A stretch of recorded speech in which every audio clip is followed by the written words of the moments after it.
Well, the ANC in KwaZulu-Natal insists it is stable despite reports of internal disputes. Secretary General Fikile Mbalula on Monday announced that the Provincial Executive Committee should receive a report from the ANC top brass on developments there. Let's get you the latest on the situation now. Bring in KZN ANC Chairperson Siboniso Duma. A very good evening to you, Mr. Duma. Grateful for your time. Are you presiding over a crumbling PEC in KZN? Good evening, Baba Mkhotot, and to your viewers at home. It's an honor just to speaking to you. I doubt very much at this point in time. We've visited almost 5 regions in our PC outreach, and what we are receiving on the ground, the mood is very positive. And our people are just telling us, if you could just implement half of what you are saying, we are fully behind you. We have resolved some of the major factors, because each time we visit those areas as the PEC, like for instance, on the issue, if there are the potholes, if there are matters pertaining to towers, if there are matters pertaining to, in some instances, water, we do respond promptly and the time frame and all those things. So I think there is that deficiency that is currently happening about government across the board, but we have managed to boost the morale. I think we are happy, and our PC went very well over the last weekend. You talk about people who said to you they're optimistic about the ANC in KZN.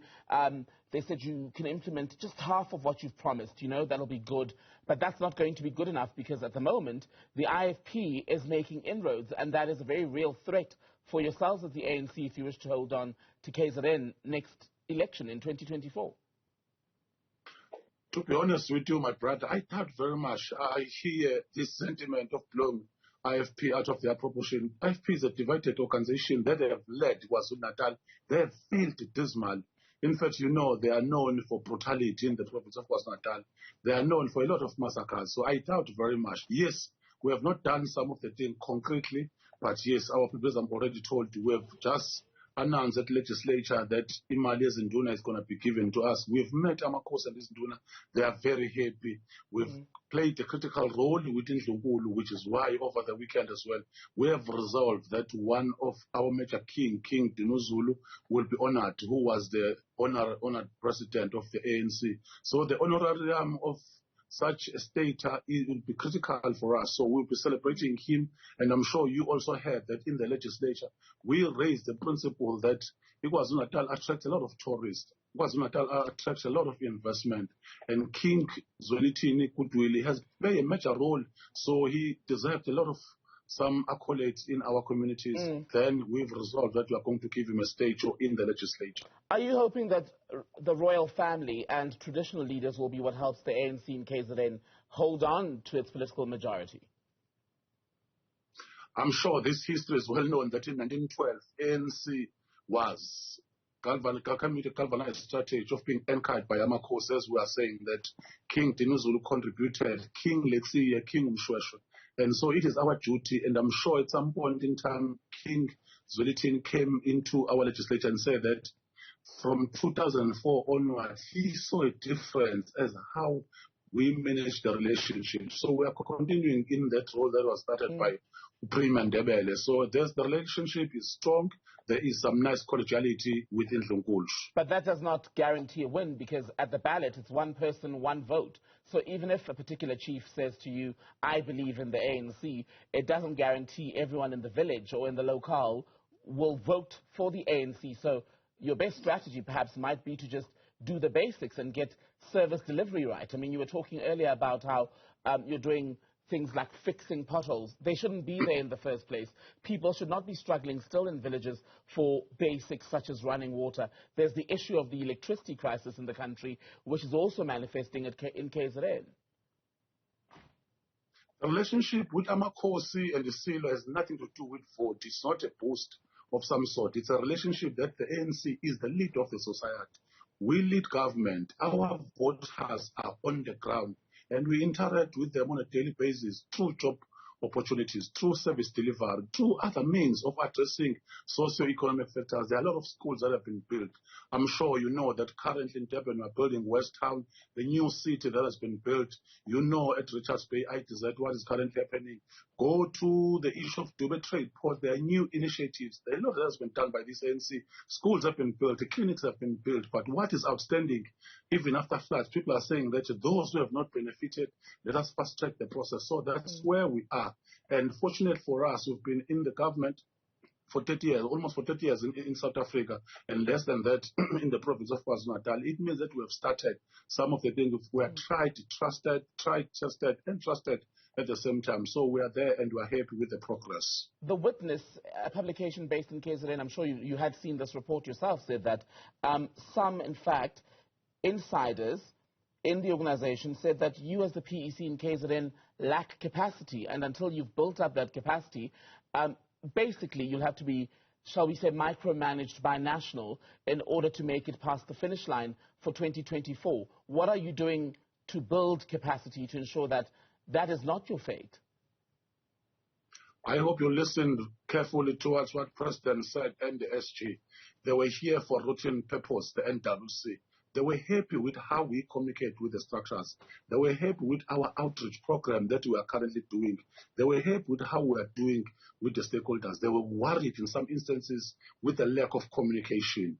They were not happy in some instances with how we have managed some of the services delivery matters, which we agree. So I think their aim is just to consolidate an enhancement of what should be done going forward. And the president was clinical that from now onward, it was KwaZulu-Natal, because it's one of those biggest provinces. They deserve so much support in terms of catalyst project. So we are there and we are happy. So that was the visit of the NWC in the province of KwaZulu-Natal.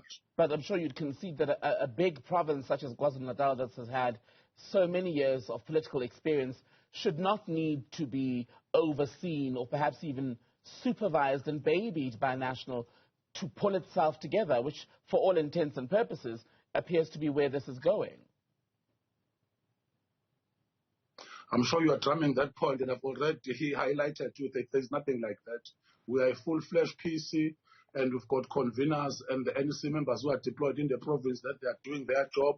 And at the level of government, there is DTM. No one is babysitting us, and we are clear how we are conducting ourselves on a regular basis. If you could see the report from the SG yourself, you'll be amazed. So that's why I'm saying that for me, it's a distortion. There is no way that they say they are going to babysit. It is only the media, even only the doomsayers who are currently saying that. So let's talk then about how you are doing at local government level. Yesterday, the Auditor General published a report on the audit outcomes of municipalities. One of the issues she flagged was spending on consultants, right?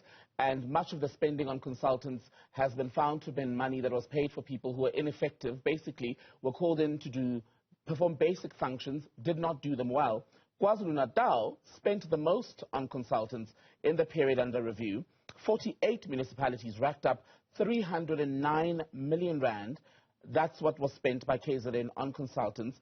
Yet, when you look at the overall picture, the AG says that only 4% of municipalities that used consultants actually managed to get a clean audit.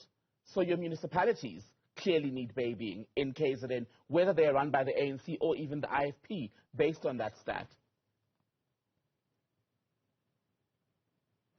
If you could check Section 71 of all of our municipalities as well, I would want to challenge you at some point in time, because this thing of the municipalities that are not doing well, in some instances, it is advanced by those who are only saying one thing. Let's say, for instance, Ethekwini as a metro, if I can just challenge with the tournament, they've just appropriated 65 billion, and currently they are the most well-run municipality as compared to others. Yes, they've failed in some instances. Yes, they have not achieved some of the things. So, but I don't think it's correct just to say, because go to almost all our municipalities, what is lacking are probably the issue of backlog, what is something that is affecting almost everyone. And when it comes to COCTA has deployed different officials, professionals just to assist. The issue of professionals or consultant in some instances, it is as a result that some of the things are technical in their nature. No. If you The want Auditor to General increase says the capacity in the municipality, it's better you do that, because the Auditor General says it's not a capacity issue. She says in some of the troubling cases, what has been found, and this is not exclusive to KZN, is that auditors are being called in to do what should be very basic core functions, so not things that require the very best of expertise in the space. That is what is worrying overall.